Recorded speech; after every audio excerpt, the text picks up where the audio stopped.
Richard I, better known as Richard the Lionheart, is a name that echoes through history. He was a king of England. Richard was born in Oxford, England on September 8, 1157. He was the third legitimate son of King Henry II of England and Eleanor of Aquitaine. As a son of the king, Richard was born into a life of power and privilege. He had a claim to the English throne. Richard also had a strong claim to vast territories in France. This made him a significant figure in European politics. Richard's early life was steeped in the traditions and expectations of medieval royalty. He was a Plantagenet, a dynasty known for its fierce spirit. The Plantagenets were descendants of William the Conqueror. They held vast territories in both England and France. Richard's lineage played a crucial role in shaping his destiny. It also ignited within him a burning ambition for power and glory. Richard's childhood was anything but ordinary. He was surrounded by the intrigue and power struggles of the English court. He witnessed firsthand the complexities of ruling a kingdom. Richard observed his father, Henry II, a powerful and often ruthless king. He learned valuable lessons about strategy, diplomacy, and the art of war. Despite being born into a life of privilege, Richard's upbringing was also marked by conflict and rivalry. His parents, Henry II and Eleanor of Aquitaine, had a tumultuous relationship. Their power struggles and political maneuvering created a volatile environment for their children. Richard and his brothers often found themselves caught in the crossfire. This experience hardened Richard. It made him wary of courtly intrigues. To prepare for his future role, Richard received rigorous training in martial arts, horseback riding, and military strategy. He excelled in all aspects of warfare. Richard's physical prowess and martial skills became legendary. He earned the moniker Lionheart for his courage and ferocity in battle.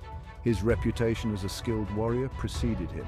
It instilled fear in his enemies and inspired loyalty among his followers.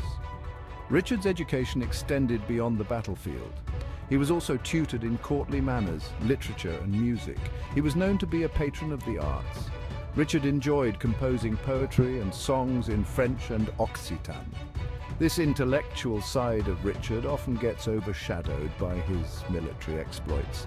However, it was an essential aspect of his character. It made him a more well-rounded and complex ruler. Richard's path to kingship was not an easy one. He faced numerous challenges and betrayals, even from within his own family. His older brother, Henry the Young King, was initially designated as Henry II's heir. However, Henry's early death thrust Richard into the spotlight. He became the Duke of Aquitaine and the heir apparent to the English throne. As Duke of Aquitaine, Richard faced his first real test as a leader. He had to contend with rebellious vassals and the constant threat of invasion from France. He proved himself to be a capable and ruthless ruler. Richard quickly suppressed rebellions and defended his territories with unwavering determination. His military successes in Aquitaine solidified his reputation as a formidable warrior. It also earned him the respect of his men and the grudging admiration of his enemies. Richard's relationship with his father, Henry II, was complex and often strained. Henry was a powerful and controlling king. He was reluctant to cede power to his sons. This led to frequent conflicts between Richard and his father.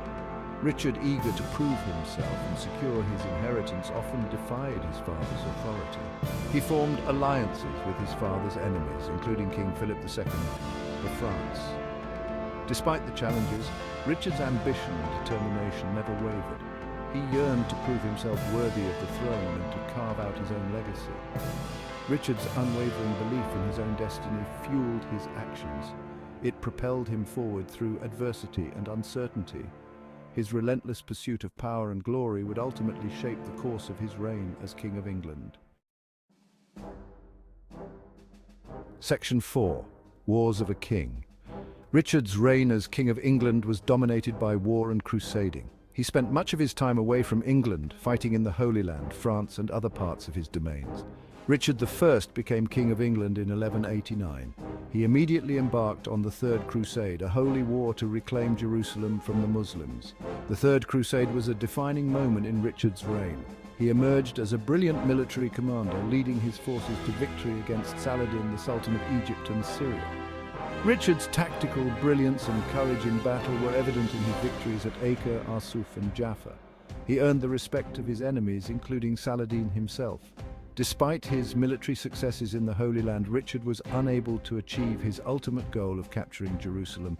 He negotiated a truce with Saladin in 1192. This truce allowed Christian pilgrims access to Jerusalem. Richard, ever the pragmatist, recognized that he could not hold Jerusalem indefinitely with the resources at his disposal. He returned to Europe, leaving behind a legacy of military prowess and chivalry. Richard's wars were not confined to the Holy Land. He also fought extensively in France, defending his territories from the French king, Philip II. Richard's wars in France were characterized by their brutality and cunning. He was a master of siege warfare, capturing numerous castles and fortifications. However, these wars were costly in terms of both men and resources. They drained the English treasury and ultimately contributed to Richard's downfall. Section 5. Fall of the Lionheart.